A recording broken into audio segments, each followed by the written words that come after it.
सद्गुरुदेव की जय। शब्द संभारे बोलिए, शब्द के हाथ न पाओ। एक शब्द औषधि करे, एक शब्द करे घाव। कबीर साहिब जी कहते हैं, शब्दों को बहुत ही सोच विचार कर बोलना चाहिए, क्योंकि शब्दों के हाथ पांव नहीं होते।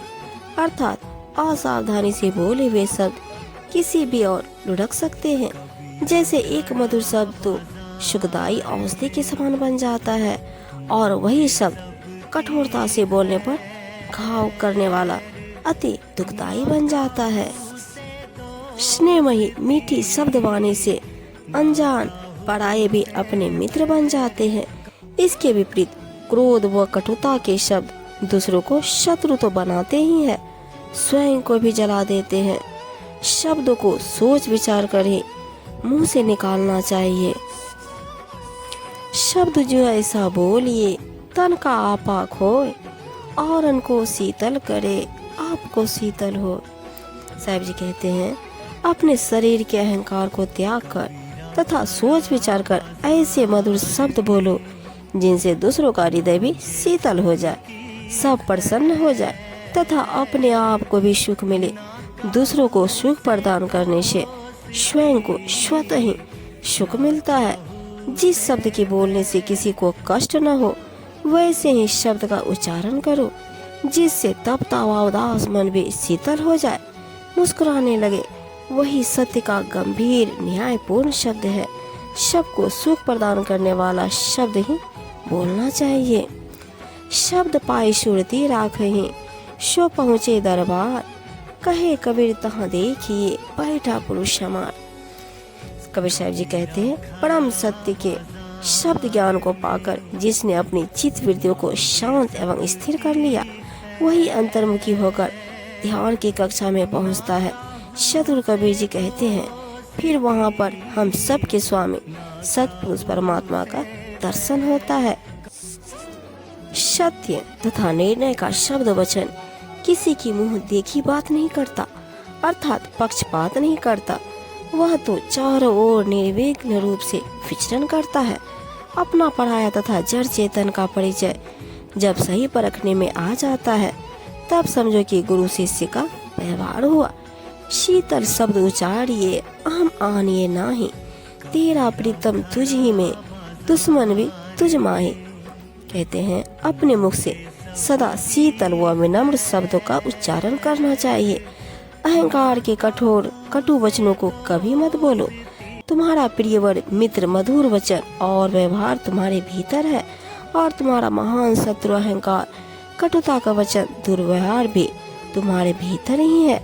अर्थात शब्द वाणी का मधुर सदुपयोग स्नेह और मैत्री बढ़ाता है। शब्द उपदेश जो मैं कहूँ, जो कोई माने संत, कहे कबीर विचारी के, ताहे मिलाओ कंत। कबीर जी बोधपूर्वक विचार कर कहते हैं, जिस परम सत्य के गंभीर शब्द ज्ञान का उपदेश मैं देता हूँ, यदि उसे कोई संत भक्त स्वीकार कर उसका आचरण करे, तो मैं उसे उसके प्रियवर स्वामी आत्माराम से मिला सकता हूँ। अर्थात सद्गुरु की आज्ञा निर्देशन में परम लक्ष्य प्राप्त हो जाता है। सत्य शब्द के ज्ञान जिज्ञासु को चाहिए कि वह चंचल मन को शांत एवं स्थिर कर अपने वश में करे। मन को विषयादि से हटाकर एकाग्र हो जाना ही सहज योग है।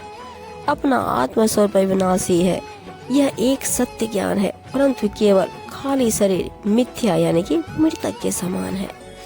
जिभिया जिन बस में करी, तीन बस की वो जहान, नहीं तो औगुन उपजे, कई सब संत सुजान।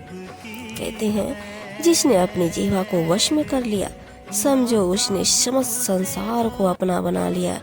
ऐसा न करने से तन मन में अवगुण उत्पन्न होगा। विवेकी संत सज्जन यह उपदेश दे गए। संत संतोषी सर्वदा शब्द ही भेद विचार, सद्गुरु के प्रताप ते सहज सिल मत सार। सत्य के सार शब्दों का अर्थ रहस्य विचार कर साधु संत सदैव संतोषी भाव में रहते हैं। सद्गुरु की कृपा और आशीर्वाद से वे स्वाभाविक रूप से शील मत को धारण किए रहते हैं। अर्थात यह सद्गुरु के ज्ञान एवं उपदेश के शब्दामृत की अद्भुत महिमा है। इस संसार में पग पग पर न जाने कितनी ठोकरें लगती है और सब लागी लागी करते हैं, परंतु लगी हुई ठोकरें को तभी कारगर समझो जब अपने अंदर की सभी बुराइयों गल जाए, अर्थात गुरु ज्ञान की ठोकरें लगनी चाहिए। हरिजन सोई जानिए जीवा कहे न मार, 8 पहर चितवन रहे गुरु ज्ञान विचार। कबीर जी कहते हैं हरिजन अर्थात परमात्मा प्रेमी सज्जन, उसी को जानो जो अपने जीव से कभी यह नहीं कहता कि मारो, अर्थात वह हिंसा का कोई भी शब्द मुंह से नहीं निकालता, परंतु वह तो 8 पहर सतगुरु के ज्ञान उपदेश के शुद्धामय विचारों में ही ध्यान लगाए रहता है।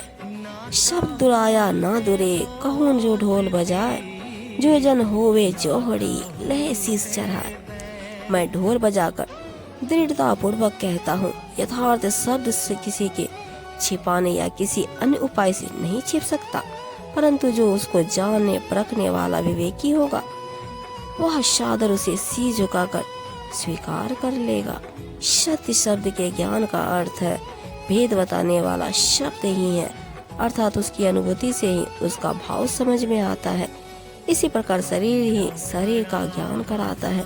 सद्गुरु समझाते हुए कहते हैं कि नित्य शब्द ज्ञान की भक्ति करो, तभी आत्मा से आत्मा और देह से देह के ज्ञान का अनुभव होगा।